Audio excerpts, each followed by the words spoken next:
knows she's trying to be funny. Let us move on now. The Patriots heading to Buffalo on Sunday. It was a nice catch by Des Bryant. Can't believe I'm saying this, but a loss, and the Patriots, winners of basically everything the last 20 years, would fall to 2-5. Pats need a big game out of Cam Newton. He's got 0 touchdowns and 5 picks in his last 2 starts. And now he's going to be without Hall of Famer Julian Edelman, sidelined after having a knee procedure. So here's Cam Newton on what's on the line on Sunday. Losing is not acceptable in this locker room, in this county, in this state, in this area, in this region. So Cameron Newton, you need to pick your expletive up. That's what I've learned. All right, Brandon, I got to ask, is Cam Newton playing for his job on Sunday? Well, you heard him. Yes, absolutely, especially when you look at last week being benched. Now, the alternative is what? You know, it's not great. But I just think that the Patriots are in a position where if they lose this game, they could blow this thing up. They don't do anything well. He also had some interesting quotes yesterday where he talked about this not being on Josh McDaniels, this not being on Jad Fish. Yesterday I talked about, you know, man, there's something sloppy about this team. Protection. You never see free runners running at the quarterback. We haven't seen that in 15 years. And Cam yesterday talked about, this is on me.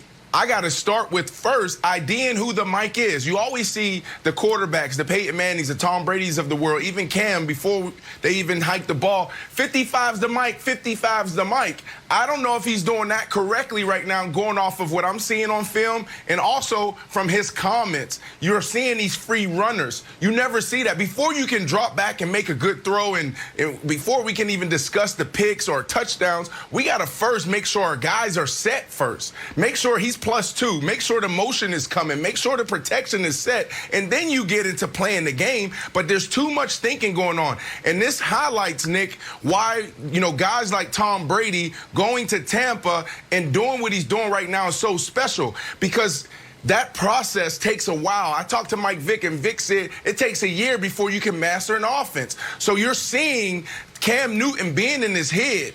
And before we can even discuss can he get back on track, he first has to get this offense down, Nick. Well, so a few things. First of all, Cam's press conferences are usually great, but he gave every geographical designation there, and he didn't say Commonwealth, and he plays Massachusetts as Commonwealth. So A, bad job by Cam there geographically. B, this is a fork in the road moment for the Patriots, but not for Cam. Cam's going to be the starter next week against the Jets, no matter what. You know why? Because what are the other options? There aren't any. It's Brian Hoyer or it's Stidham. The last time those two guys were prominently involved in a game, Kevin Wildes petitioned the NFL for that game not to count, for a loss for his team or a win for my team. The quarterback play was so bad. He's basically called that game a win because they only lost by 16, given how bad the quarterback play was. Cam is going to be the quarterback for this team until they are mathematically eliminated. But Wildes, I have good news for Cam Newton, and I have good news for the Patriots. And the good news is one name, it is 2 words. That good news is Josh Allen. Because that's who you've got this weekend, and that's a great way to get back on track. Josh Allen, everyone's trendy MVP pick. I'm not naming names, Brandon Marshall, through a first month of the season. Since then, he's got 4 touchdowns. His team has 4 total touchdowns. He has 3 interceptions, and he looks a hell of a lot like he did in Wyoming when he couldn't even be first or second team all-conference. And so the Bills are struggling. The Patriots know the Bills are the team they have to get through in this division this year, and they beat them twice last year in very close, hard-fought games. And the Patriots also know they have the Jets coming up next. Meanwhile, the Bills have the Seahawks coming up next. So in my mind, there's a great opportunity for the Patriots to kind of erase how bad the last month has been with a good game against Buffalo. And I think that's exactly what we're going to see this week in Wildes. I think the Patriots win.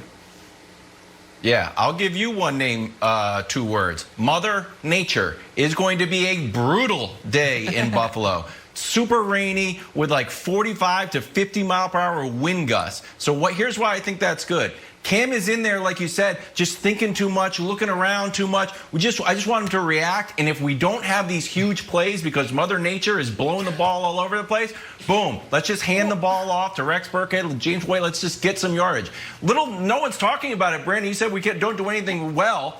It's because really we have bad PR. Nothing. We're the 4th best rushing team in the league. We run more per game than the Titans, but it's just we haven't done it recently. It's went from 250, 185, 117, then 94. That's what I'm saying. I know, but we still run the ball. We just kind of got away from it. So now that it's going to be pouring rain, let's just hand the ball off, just do simple stuff. And this is what we need to get Cam back on track. That's a good point. I'm glad we're not in a dome and Cam is supposed to sling it all around. I think let's just restart slow and just hand the ball off. Let's get some yards to get out of Buffalo with a win, Brandon. And that's the biggest, and yes, I mean, that's a valid point because their weakness and their greatest opportunity this week is against that defensive line. That defensive line is banged up. They got guys sitting on the bench, healthy scratches. This is the biggest opportunity. If they can get back to the run, it could possibly open back up that play action pass that they did so well week 1, week 2 of this season. All right, well, earlier this week, remember we discussed the possibility of the Patriots trading Defensive Player of the Year, Stephon Gilmore. Now there's a report that says New England is actually open to trade talks on almost anyone before Tuesday's deadline. So, Brandon, should the Patriots just, I mean, for lack of a better term, clean house if they lose to the Bills Sunday and fall to 2-5?